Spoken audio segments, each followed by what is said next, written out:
Trayce, it seemed like you guys had at least a dozen or so shots that I counted just right at the rim, just didn't go. Were you offensively getting looks and sets that you wanted and just weren't finishing, or what was the deal there?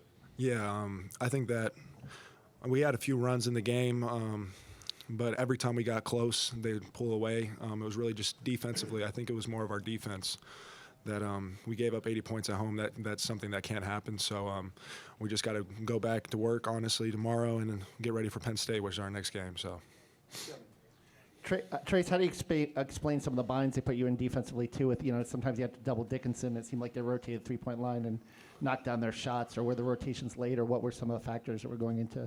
Yeah, so defensively, when we were doubling him, we were supposed to wait on his crab when he started to dribble the ball, and we weren't doing that.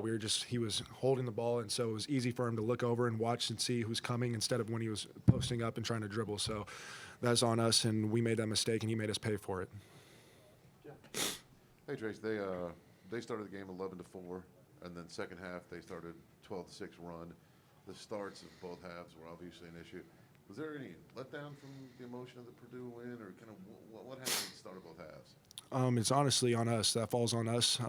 It's our home court and the starting five, and we need to regroup and we need to figure that out because it's unacceptable, honestly, to come out with no motion and no drive. And like when we were at the Purdue game, that second unit really helped us and got us going with Trey and all of them blowing up ball screens and stuff like that on defense. And when our starting five is our starting five for a reason, so we got to figure that out. I just wanted to go back to some of the issues with rotations. Obviously, you mentioned what happened when it got in the middle, but it seemed like that was a trend that kind of went beyond that in terms of guys getting open looks. I mean, just what else happened that you think got? Yeah, so obviously with Hunter shooting the ball like that and our guards getting drilled on screens, we were supposed to switch or veer if they can dive on the ball screen. So basically I take the guy and then our guard stays up, but they kept thinking that he was rolling, but he was popping. So he was getting wide open shots at the top of the key. So it's just something that we're going to have to watch him film and then go back over. And then obviously in the double team, like I explained how he's crabbing, he didn't crab. So he was just turning and looking and seeing the whole floor, and he's watching that double come. So he's just passing to the guy that's doubling.